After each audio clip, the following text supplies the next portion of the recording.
Mis hermanos, Dios les bendiga. Bienvenidos una vez más al repaso de la lección de escuela sabática. Espero que este repaso y esta clase sirva para que podamos ampliar el conocimiento respecto a los temas que viene plasmando la lección de escuela sabática. Recordemos, hermanos, que el objetivo es que nosotros podamos añadir más conocimiento del que tenemos con respecto a la lección de escuela sabática. O sea que, ¿qué significa esto? Que cada uno de nosotros tenemos que hacer nuestro estudio personal. Esto solamente es una ayuda extra para que nosotros podamos amplificar el conocimiento y podamos así cada sábado poder hacer una presentación más consistente sobre lo que viene hablando la lección de escuela sabática. Digo esto porque algunas veces los maestros de escuela sabática no enseñan ni dicen de lo que viene hablando la lección de escuela sabática, sino que se van por la tangente, se empiezan a desviar por otro lado y empiezan a hablar cosas de que no tienen nada que ver con lo que viene hablando la lección de escuela sabática. Así que nuestro objetivo es que podamos amplificar el conocimiento, podamos aprender más y así poder enseñar lo correcto y lo que viene plasmando la lección de escuela sabática a nuestras iglesias. Así que, hermanos, vamos a orar para que Dios nos dé sabiduría, inteligencia, para que podamos entender y comprender lo que viene hablando la lección de escuela sabática. Vengamos de rodillas. Bendito Señor que estás en el cielo, santificado sea tu nombre. Gracias, Señor, te damos porque nos permites una vez más poder tener el repaso de la lección. Te pedimos, Señor, que nos dé sabiduría, inteligencia, no solamente a tus siervos, sino también a aquellas personas, a aquellos hermanos, a aquellos amigos que también van a escuchar este tema. Que este estudio, Señor, sea para amplificar lo que viene hablando la lección de escuela sabática. Ayúdalo, Señor, para que podamos todos juntos crecer en conocimiento de tu palabra y podamos aprender de esta escuela.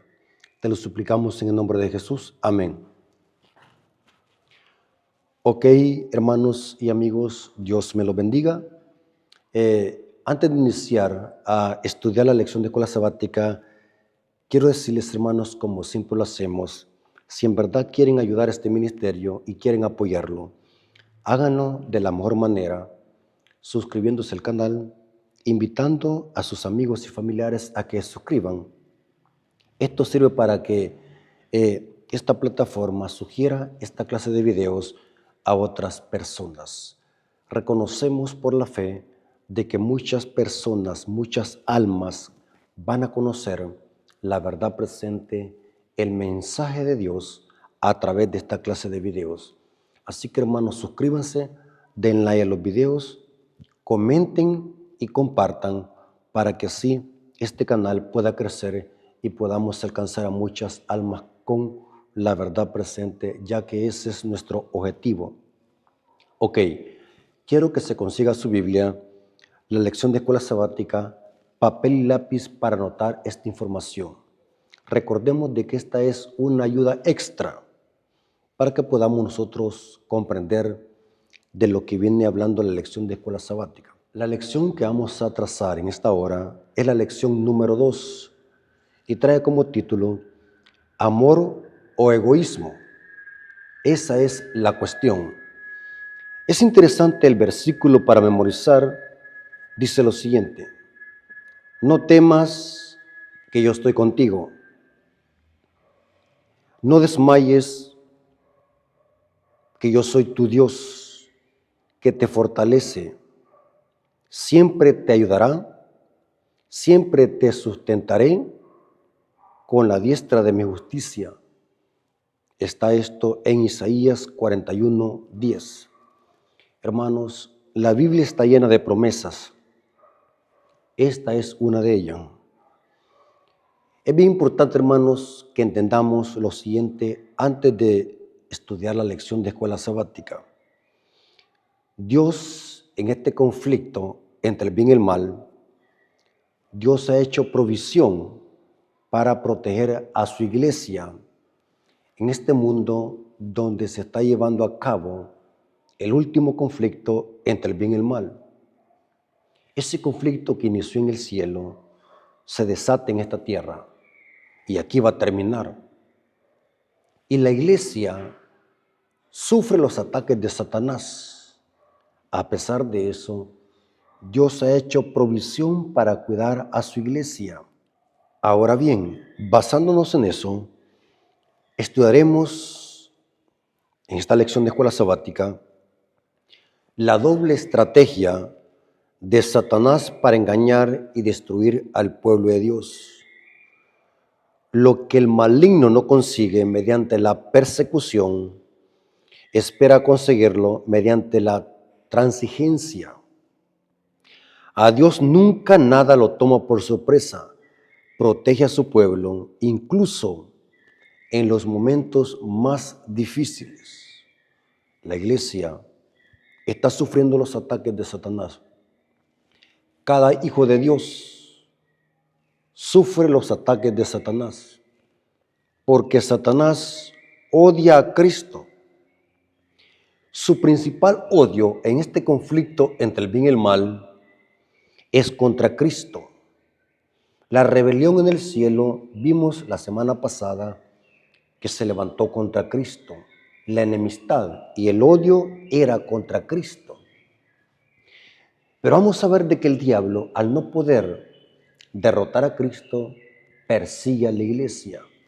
Son dos métodos que el diablo siempre ha usado. Al no poder con el esposo espiritual que es Cristo, se lanza con la iglesia, su novia espiritualmente hablando, para perseguirla, para tratar de destruirla. El libro de Apocalipsis nos presenta eso también. Vimos la semana pasada que el libro de Apocalipsis capítulo 12 nos presenta el origen del conflicto entre el bien y el mal.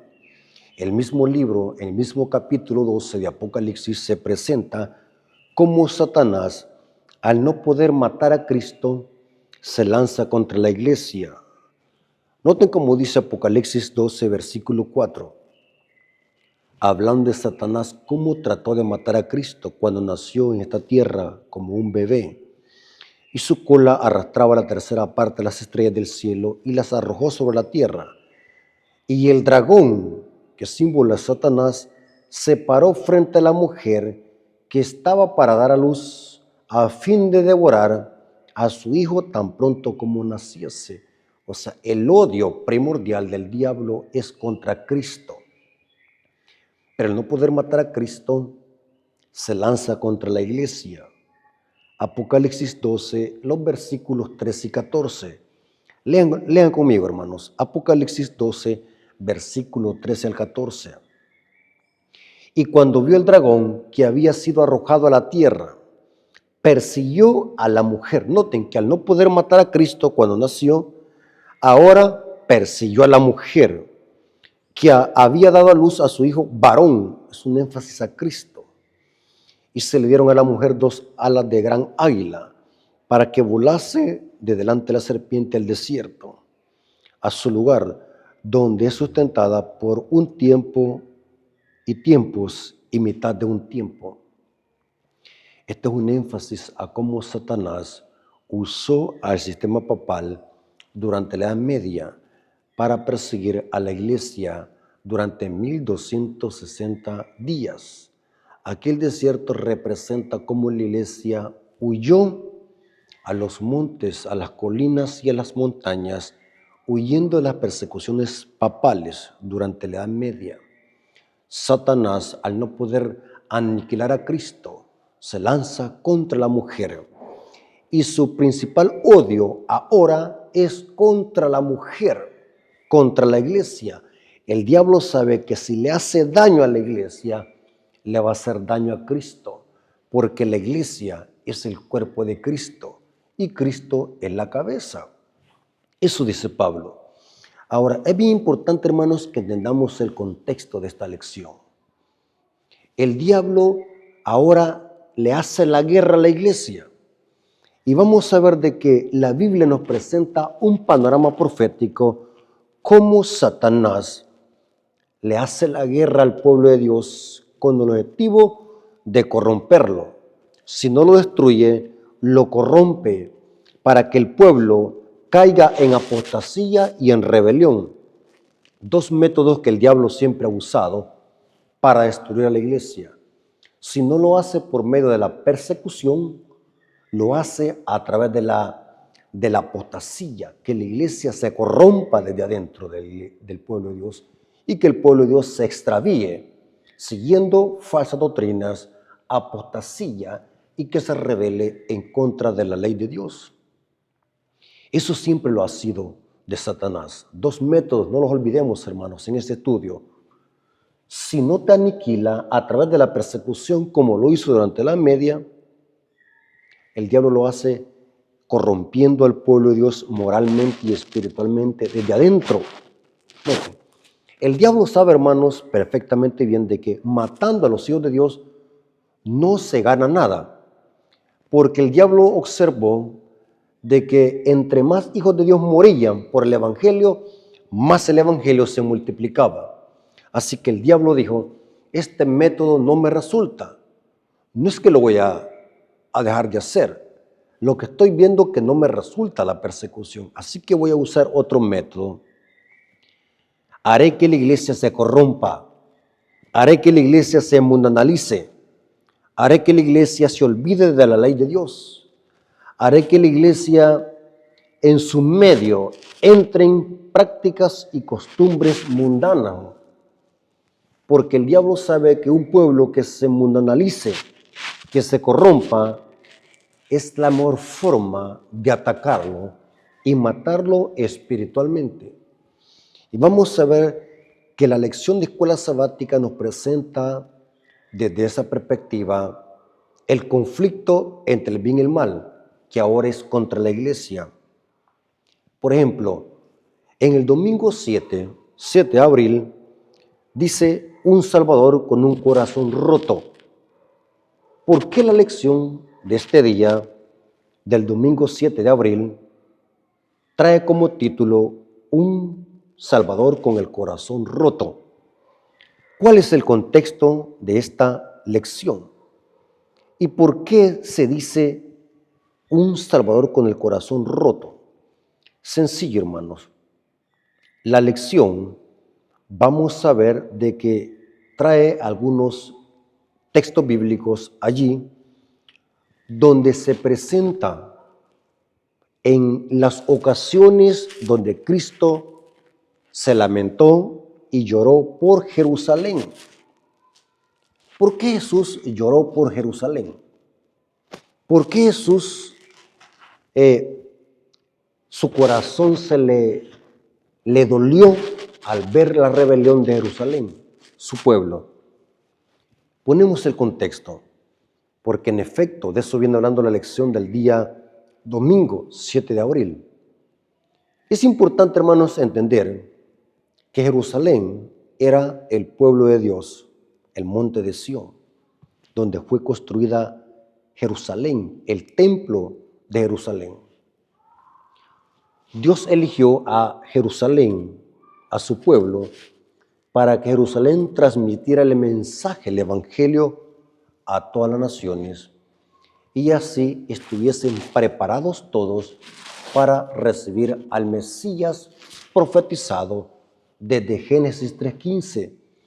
La primera mención del evangelio de que iba a venir una simiente que es Cristo se dijo en Génesis 3:15. Así que el objetivo de elegir Dios a un pueblo, a una nación, Israel, Jerusalén, era para que se prepararan y así poder estar listos cuando apareciera el Mesías. Lastimosamente sucedió todo lo contrario. Juan 1:11 dice, a los suyos vino y los suyos no lo recibieron. ¿Qué es lo que pasó acá? Su pueblo querido, su pueblo especial, rechaza ahora el Mesías. ¿Qué es lo que pasó? Dice la historia y el espíritu de profecía, dice que los judíos cayeron en apostasía por no leer las escrituras y dejarse guiar por sus líderes apóstatas. O sea que los malos líderes que dirigían a Jerusalén fueron los que llevaron a la apostasía a su pueblo, a Israel, a los judíos. Y los judíos, por ser ignorantes y no conocer por sí mismos las Escrituras, se dejaron engañar por los falsos líderes de Jerusalén. Y cuando vino Cristo, lo rechazaron. Y Cristo se lamenta por Jerusalén. En muchos pasajes bíblicos que se presentan allí, presenta cómo Jesús se lamentó por su pueblo. El diablo estaba haciendo de la suya, corrompiendo a Jerusalén, a los judíos, para que los judíos rechazaran al Mesías Salvador. Pero es interesante, hermanos, que a pesar de eso, Dios en la nación de Israel tenía un remanente. No todos los judíos cayeron en apostasía. No todos los judíos lo rechazaron. Allí en Jerusalén había un remanente, porque Dios siempre ha tenido un remanente. A pesar que la mayoría de judíos lo rechazaron, hubo un remanente que sí lo aceptó, los apóstoles. Interesante. Noten cómo Jesús se lamentó por Jerusalén. Mateo 23, 37. Allí en la lección hay muchas citas bíblicas donde Jesús se lamentó por Jerusalén. Pero yo solamente voy a usar Mateo 23, 37. Noten lo que Jesús dice en el contexto de los ayes de los fariseos. Los ayes de los fariseos era una tremenda amonestación para los fariseos hipócritas. Y noten Mateo 23, que está en el contexto inmediato de Mateo 24, Jesús se lamenta por Jerusalén. Mateo 23, 37. Jerusalén, Jerusalén, ciudad de paz significa esto, que matas a los profetas y apedreas a los que te son enviados. ¿Cuántas veces quise juntar a tus hijos como la gallina junta sus polluelos debajo de sus alas y no quisiste? Tantas veces que Dios llamó a Israel a través de los profetas. Tantas veces que Dios llamó a Israel al arrepentimiento y no quiso. Al contrario, lo que hacía es rechazar a Dios a través de los profetas. Terrible, hermanos. Y vino el hijo del dueño de la viña y lo que hicieron es también matarlo, como lo presentó Cristo en los labradores malvados de la viña. Era una parábola convertida en profecía al ver la apostasía y rebelión de los judíos. Cómo los judíos rechazaron al Mesías Salvador, y Cristo se lamenta por Jerusalén. Le duele su corazón. Jesús, al decir estas palabras, estaba con la voz quebrada, llorando y lamentándose. A Jesús le dolía su corazón al ver que su pueblo elegido, Jerusalén, lo rechazó. Su pueblo se unió con el poder civil de Roma para matar al Mesías. Ahora, es interesante la cita que dice Conflicto de los Siglos, página 22, párrafo 2. En el contexto del pecado de los judíos. Conflicto de los Siglos, página 22, párrafo 2. Aquí la sierva del Señor hace un paralelo entre los judíos apóstatas y el protestantismo apóstata. Ambos cometen el mismo pecado, pero desde diferente perspectiva. Y esta cita es tremenda lo que dice. Conflicto de los Siglos, página 22, párrafo 2 dice: el gran pecado de los judíos consistió en que rechazaron a Cristo. Eso dice Juan 1:11. Y el gran pecado del mundo cristiano iba a consistir en que rechazarían la ley de Dios. En principio lo mismo. El mismo pecado que cometieron los judíos comete el protestantismo.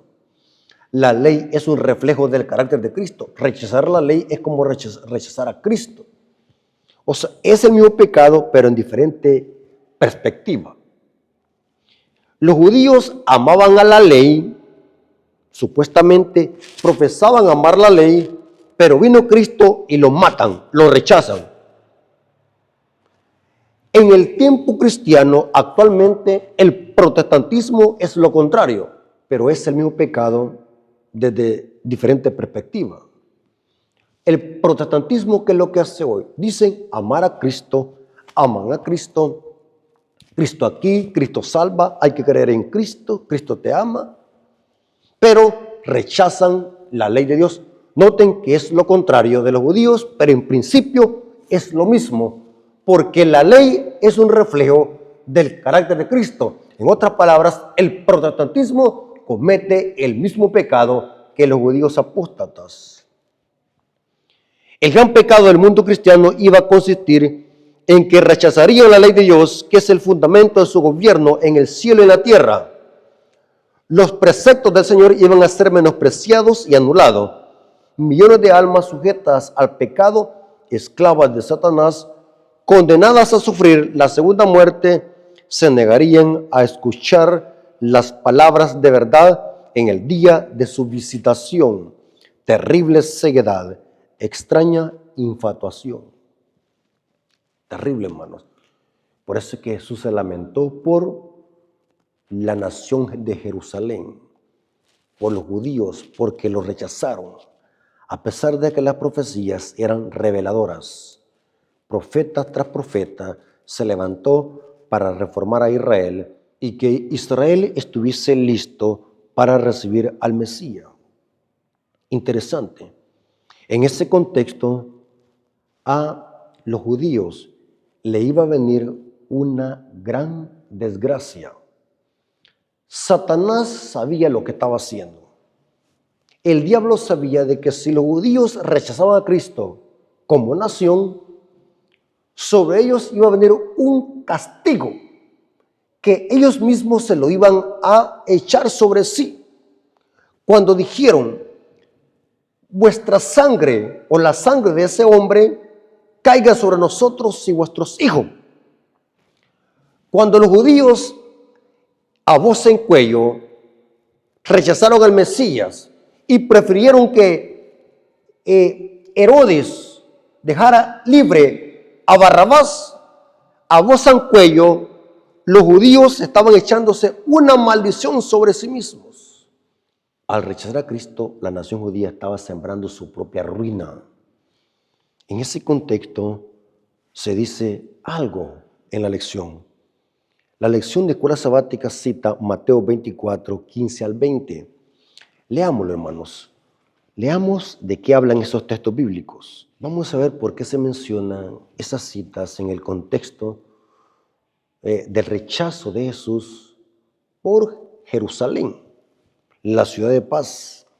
Mateo 24, versículo 15. Noten, después de que Jesús se lamentó por Jerusalén, ahora Jesús empieza a relatar Mateo 24, es un sermón profético. O sea que Mateo 23, el aye de los fariseos, y Mateo 24 con Mateo 25 es un solo, podemos decir así, un solo sermón que debe de estudiarse unido. Porque Cristo se lamenta por Jerusalén, porque Jerusalén iba a rechazar la gloria de Dios, la Shekinah del templo. Jesús entra al templo de Jerusalén, después de que relata los ayes de los fariseos, y después Jesús sale del templo en Mateo 24. Esta es una profecía. Cristo entra a la Shekinah de Dios, que es Cristo, esa gloria de Dios, entra al templo. Cuando saca a los cambistas, porque estaban traficando en el templo, Cristo entra en el templo y después sale del templo. Pero es interesante que en Mateo 24, Cristo relata los eventos proféticos y usa Mateo 24 como un capítulo o como un sermón de doble referencia. Mateo 24 tiene un contexto histórico, ya lo hemos explicado en otros temas.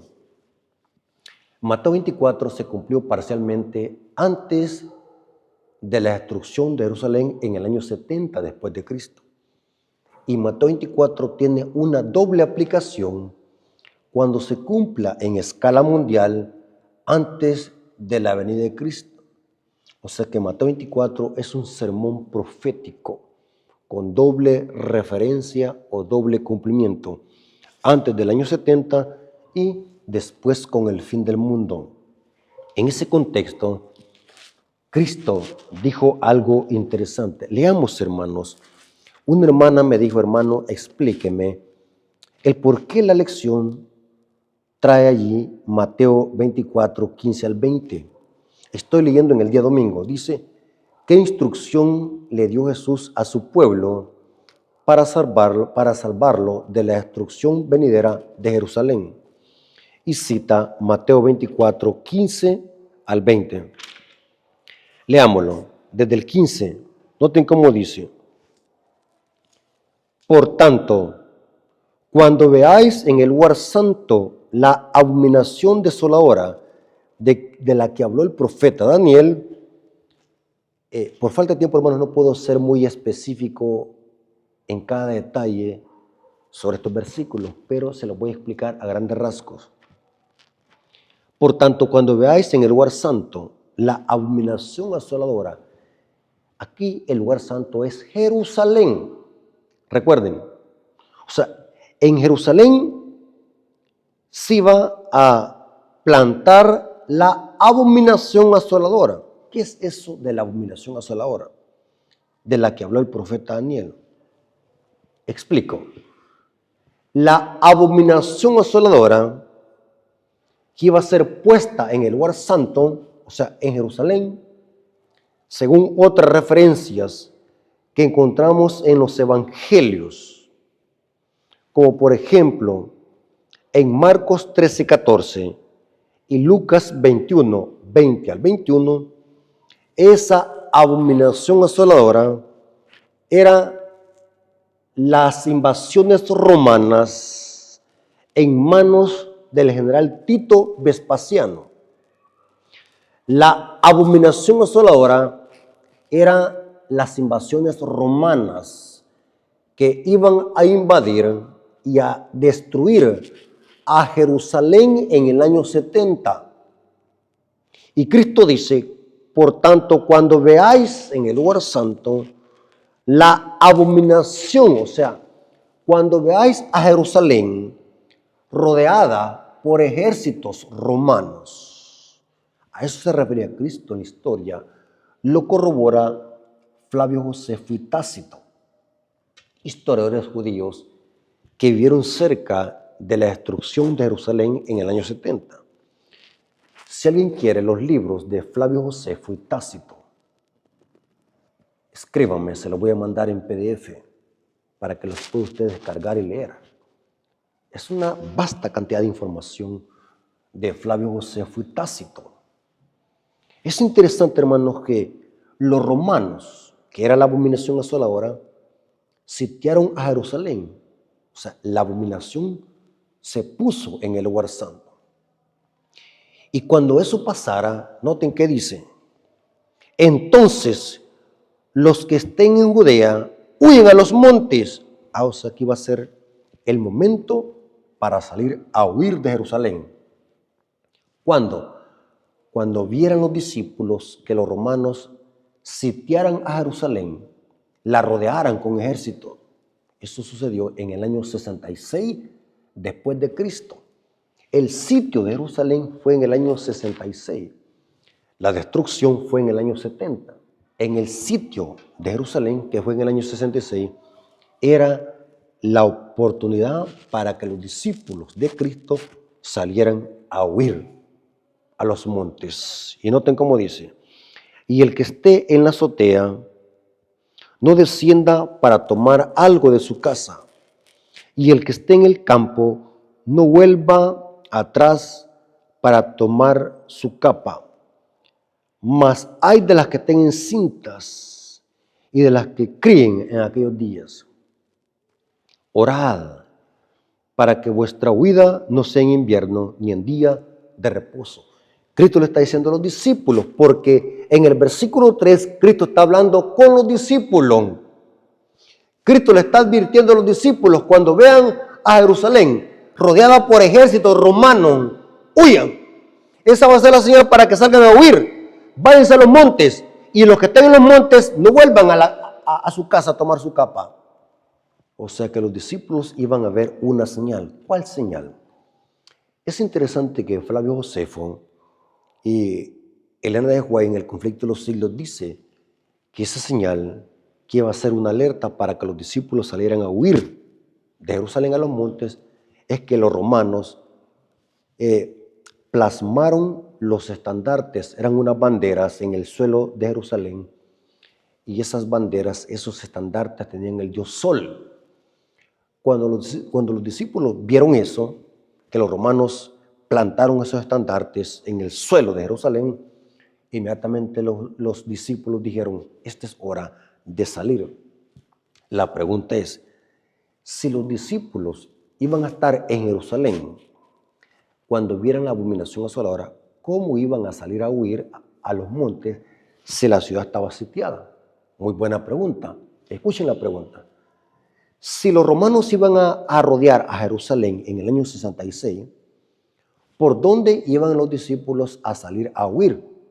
Porque la profecía decía, la advertencia de Cristo decía, cuando veáis la abominación asoladora, que se ponga en el lugar santo, salgan.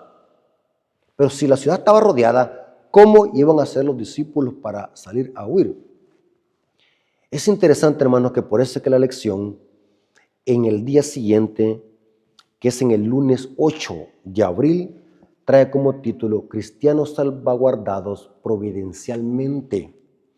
O sea, sucedió un milagro. Noten qué interesante. ¿Qué es lo que pasó con los discípulos? ¿Y cómo es que iban a salir a huir de Jerusalén mientras la ciudad estuviera sitiada? Es interesante que la historia dice que Dios hizo un milagro para que las tropas romanas providencialmente o misteriosamente abandonaran a Jerusalén. No sabemos qué pasó. Sabemos por la fe que Dios usó un milagro, porque la ciudad estaba sitiada. La abominación asoladora había rodeado a Jerusalén en el año 66, pero ahora de repente se van las tropas romanas. ¿Qué es lo que pasó? Cuando se fueron y dejaron de rodear la ciudad, los discípulos aprovecharon para salir a huir. Noten qué interesante. Esto lo dice Conflicto de los Siglos, página 29, párrafo 3. La lección de escuela sabática no trae estas citas, pero yo estoy ampliándolo. Porque la lección de escuela sabática, en la introducción dice de que esta lección de esta semana está basada en el capítulo 1 y el capítulo 2 del Conflicto de los Siglos. Lea, hermanos, el libro Conflicto de los Siglos. En efecto, hermanos, muy buen título que le pusieron a la lección de escuela sabática, el gran conflicto, porque esta lección de este trimestre está basada en el Conflicto de los Siglos, escrito de Elena de White. Y saben, hermanos, desde mi parecer y desde mi perspectiva, el libro más importante del mundo después de la Biblia es el Conflicto de los Siglos. Escuchen lo que dije, hermano. Después de la Biblia, este es el libro número 1 por excelencia, el libro de Dios. Pero después de este libro, le sigue el Conflicto de los Siglos. Le estoy hablando del libro original, completo. Léalo, consígalo. Si no lo tiene en físico, se lo puedo mandar en PDF. Tengo todos esos libros, hermano. Mire, en mi dispositivo tengo aquí más de 3,000 libros en PDF. Lo que pasa es que ustedes no piden nada, hermanos. No sé por qué no piden. Pidan y se les dará. Tengo una información vasta. ¿Ustedes creen, hermanos, que estos temas que predico aquí en este púlpito me los saco de la manga de la camisa? ¿O me los invento, hermanos? Es porque leo, me gusta leer. Y yo quiero que usted también sea un buen lector, que sea estudioso, sea analítico para que no sea engañado por los falsos maestros y por tanta falsa doctrina que anda circulando en el mundo cristiano. Ese es mi objetivo de subir videos en este canal. Este es mi objetivo de presentar estos temas en este canal, porque el deseo de Dios es que usted crezca en conocimiento. Así que es interesante que lo que pasó con el sitio de Jerusalén fue un milagro que Dios hizo para que esas tropas abandonaran a Jerusalén. Y fue entonces donde los discípulos salieron a huir. Fue un milagro. Porque, imagínense, hermano, solamente era un milagro que Dios podía hacer allí. Porque la ciudad estaba rodeada por ejércitos. No estoy hablando de que los ejércitos romanos eran unos cuantos soldados. Eran miles. Rodearon la ciudad por donde los discípulos iban a salir a huir. Así que Dios hizo un milagro. Esto lo dice Conflicto de los Siglos, página 29, párrafo 3, dice: ni un solo cristiano pereció en la destrucción de Jerusalén. Ni uno. Cristo había prevenido a sus discípulos y a todos los que creyeren sus palabras. Esperaron atentamente las señales prometidas.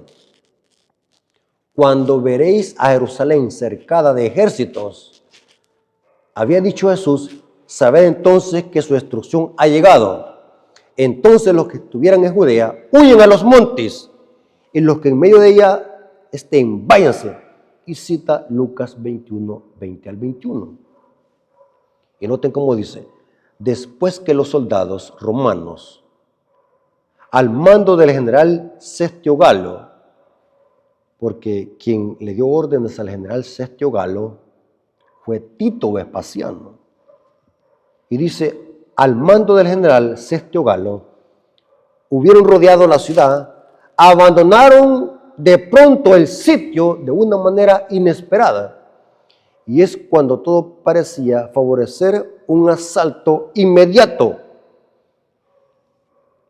Perdía ya la esperanza de poder resistir el ataque.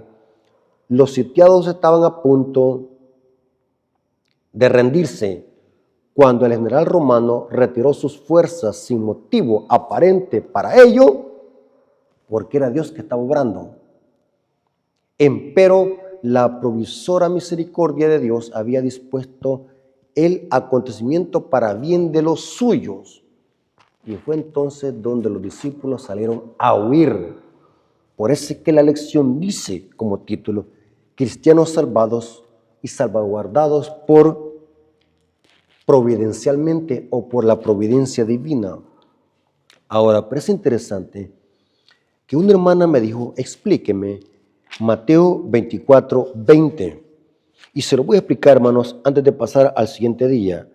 Mateo 24, versículo 20, dice así, en el contexto de la abominación asoladora, o sea, del sitio y de la destrucción de Jerusalén en el año 70. Recuerden, el sitio fue en el año 66 y la destrucción fue en el año 70. Pero ahora noten cómo dice Mateo 24, versículo 20. Orad. Cristo le está diciendo a los discípulos, oren para que vuestra huida, ¿cuál huida? Cuando las tropas romanas providencialmente se retiraron. Pero ahora noten cómo dice, oren para que vuestra huida no sea en invierno ni en día de reposo. Es interesante, hermanos, que el comentario bíblico adventista dice lo siguiente sobre huir en invierno o en sábado. ¿Por qué Cristo les dijo a los discípulos, oren? Y antes de leer lo que dice el comentario, quiero decirles, hermano, este verso es una evidencia contundente de que el sábado nunca fue abolido por Cristo, ni antes ni después de la resurrección.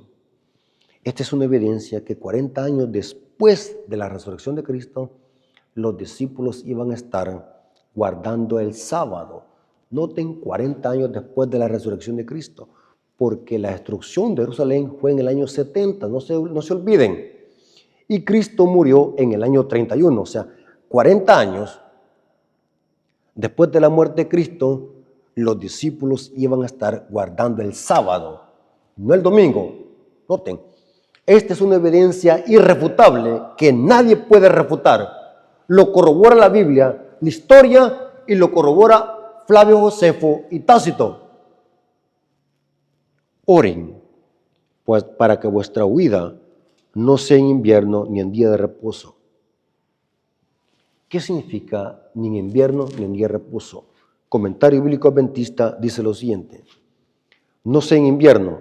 Esto significa, en la temporada fría y lluviosa del invierno, resultaría sumamente difícil viajar, sería problemático hallar alojamiento y comida. Imagínate andar debajo del agua o andar debajo de la nieve. Sería difícil no caer enfermos. Los discípulos se podían enfermar. Además, durante las estaciones lluviosas iba a ser difícil cruzar el río Jordán. Así que los discípulos tenían que orar para que esa persecución, ese sitio y esa huida no se fuese a llevar a cabo en un invierno. Iba a ser muy terrible por las inclemencias del tiempo. Terrible. Pero también Cristo dice, ni en día de sábado. Ahora, los discípulos se reunían en sábado. Y si los discípulos estaban reunidos en sábado, la huida iba a ser muy difícil. Así que Dios está cuidando el que los discípulos se congreguen. Y otra cosa, si los discípulos estaban reunidos en sábado, ya sea el sitio o la persecución o la destrucción de Jerusalén, significaba eso que iba a ser un atentado por los discípulos. Y Dios quería que los discípulos se reunieran en sábado y se congregaran. Así que Cristo les dice a los discípulos, oren para que la huida sea en otra estación, que no sea invierno y que no sea en sábado. Dice el comentario bíblico adventista sobre ni en día de reposo, dice, 40 años después de la resurrección de Jesús, el sábado sería tan sagrado como lo había sido cuando Jesús habló estas palabras en la ladera del monte de los Olivos. El Señor no insinuó ningún cambio de la santidad del día, como muchos cristianos suponen, ahora que ocurrió en el día de la resurrección. El tumulto, la excitación, el temor y el viaje de huida no serían apropiados para el día sábado. Los cristianos habían de orar para que pudieran guardar el sábado como día de descanso, así como Dios deseaba que se guardara. Así que ninguna huida podía interferir con ese día santo, ningún sitio, ninguna destrucción. Así que Dios está velando para que sus discípulos aún guarden el sábado. Cristo dice, no abolió el sábado cuando fue clavado en la cruz. Ese día no ha perdido nada de santidad que en un principio Dios lo concedió, y cita Génesis 2, 1 al 3. Así que por eso que Jesús les dijo a los discípulos, oren para que vuestra huida no sea en invierno ni en sábado. Hermanos, aquí podemos ver cómo Dios está cuidando a su pueblo.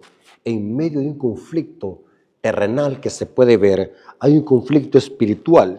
Aunque esta era una profecía concerniente a la destrucción de Jerusalén, Dios tiene todo bajo control. Dios protegerá a su iglesia en los momentos más difíciles de esta historia, porque Dios ha hecho provisión. Y por eso es que la lección dice, salvados providencialmente. Noten cómo dice esta cita, hermanos. Conflicto de los siglos, página 39, párrafo 3, dice, vanos eran los esfuerzos de Satanás para destruir la iglesia de Cristo por medio de la violencia. Vano. Entre más muertes de cristianos, más se convertían.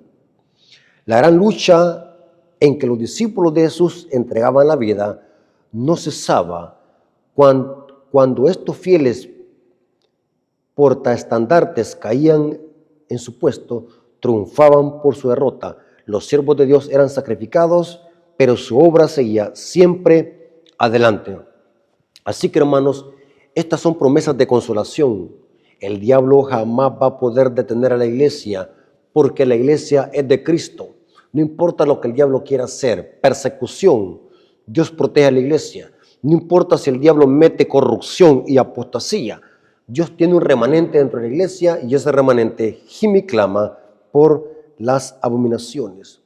Es interesante, hermano, que la lección también de escuela sabática nos presenta fieles en medio de la persecución el martes 9 de abril. Acabamos de ver, hermanos, la destrucción de Jerusalén. Ahora vamos a ver que la iglesia primitiva, por serle fiel a Dios, sufrió la persecución. Y Dios, en medio de la persecución, cuidó a la iglesia. Dice en el día martes, durante los primeros siglos del cristianismo, la iglesia cristiana creció rápidamente. A pesar de los encarcelamientos, las torturas y las persecuciones, los creyentes fieles totalmente comprometidos con Cristo, llenos del Espíritu Santo, proclamaban su palabra con poder y decenas de miles de personas se convertían y su vida cambiaba, porque era el Espíritu Santo obrando a través de la iglesia. Y la Biblia dice, ahí hay algunos versículos en la lección donde dice que todos esos que se convertían se unían a la iglesia a través del bautismo.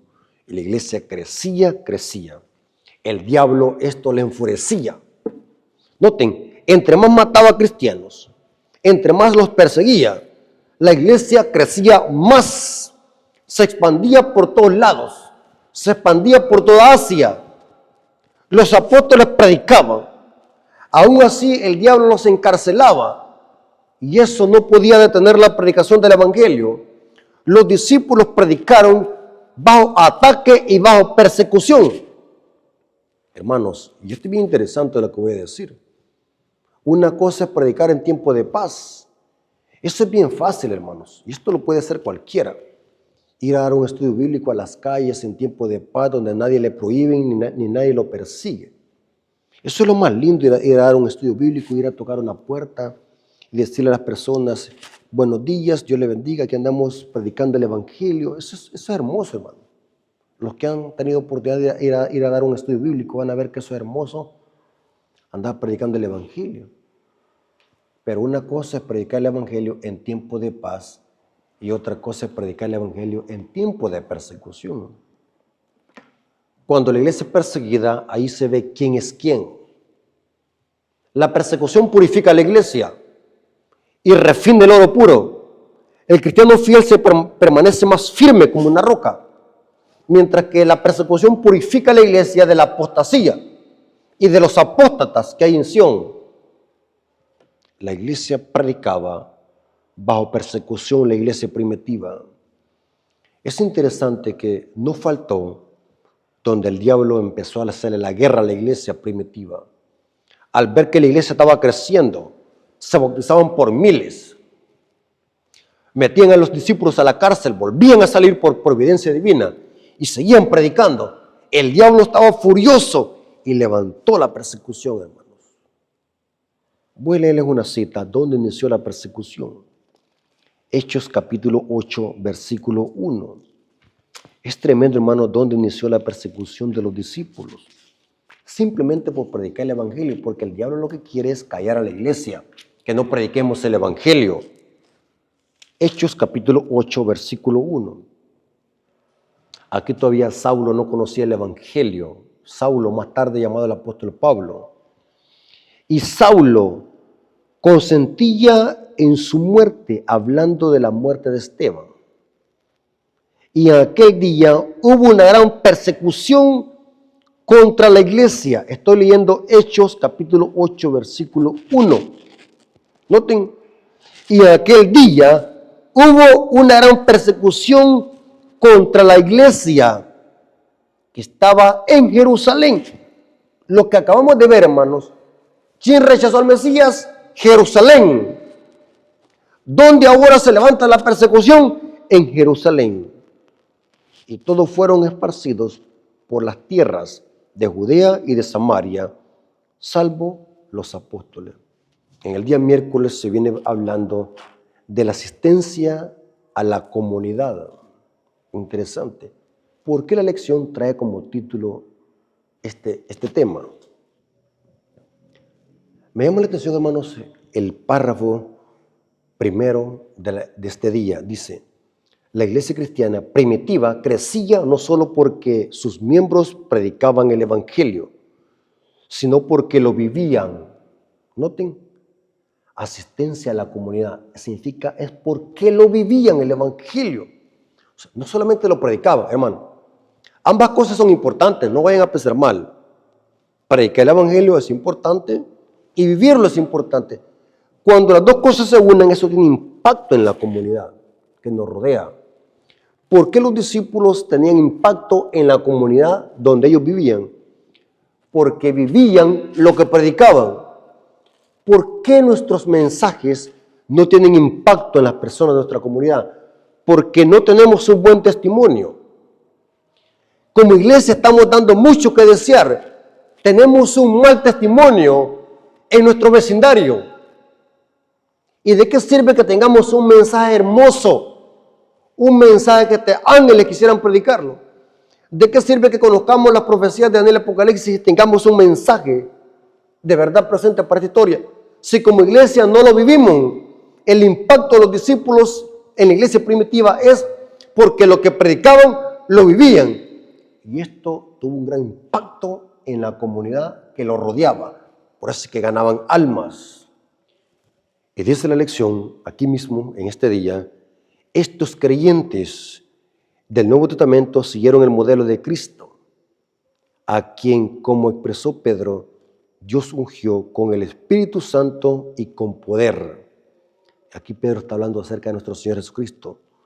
La vida de nuestro Señor Jesucristo tenía un gran impacto porque iba en armonía con lo predicaba. Hermanos, si como iglesia queremos tener un gran impacto en la comunidad que nos rodea, es importante, hermanos, que la gente vea que nuestra vida refleja el carácter de Cristo y que en nuestra vida se refleja lo que en verdad predicamos. Y dice aquí la lección, cuando Cristo nos toca con sus gracias en la hora, anhelamos alcanzar a otros con su amor, con el amor de Cristo. Esto es lo que vivía la iglesia primitiva. Aún así el diablo no pudo tener la iglesia, porque en la iglesia primitiva estaba el amor de Cristo. Y el día jueves presenta eso también. El día jueves presenta un legado de amor. Hermanos, es importante, hermanos, que la única forma que nosotros podamos llevar la misión y vivir el evangelio es que solamente existe en nosotros el amor de Cristo. El amor era la norma de las comunidades cristianas de los primeros siglos. Judas le llama a esas reuniones ágapes.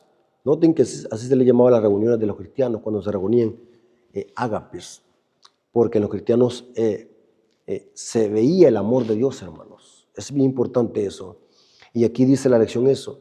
El amor era la norma de las comunidades cristianas de los primeros siglos.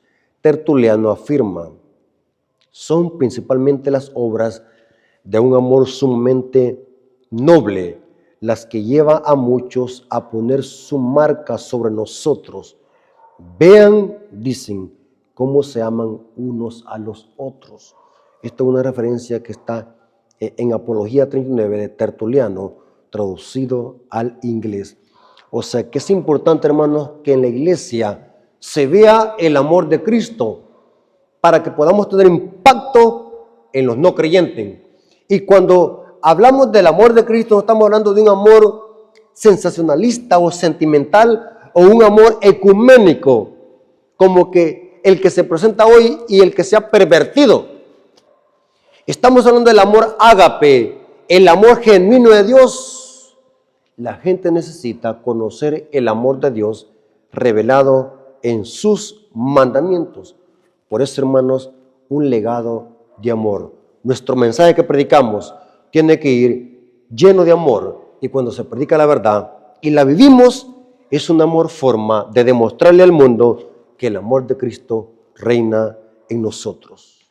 Entonces, hermanos, espero que podamos entender, hermanos, el centro de la lección de escuela sabática y el resumen de la lección de escuela sabática para que nosotros podamos tener claro qué es predicar el evangelio y qué es sufrir por Cristo, hermanos. Hermanos, vivimos en los tiempos difíciles. Vivimos en un mundo agonizante que necesita de Dios. necesita el Evangelio eterno.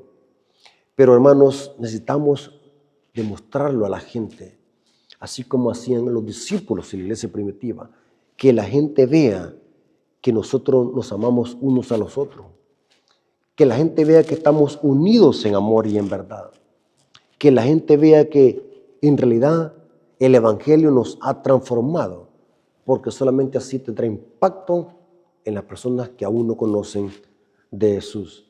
Hermanos, tenemos una noble tarea y es preparar el mundo para el pronto regreso de Jesús con poder y gloria. Espero, hermano y amigo, que este repaso de la lección te haya servido para que podamos prepararnos para el pronto regreso de Jesús, porque muy pronto veremos a Jesús viniendo sobre las nubes con gran poder y gran gloria. Vamos a orar para darle gracias a Dios por este repaso de la lección. Oremos. Bendito Señor que estás en el cielo, santificado sea tu nombre.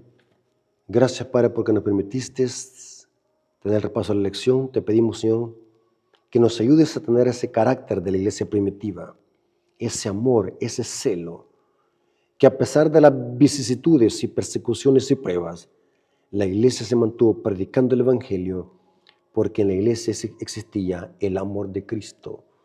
Gracias, Padre, por tu palabra, gracias por estas profecías y gracias porque estuviste con nosotros. Te lo agradecemos en el nombre de Jesús. Amén. Mis hermanos, Dios me los bendiga.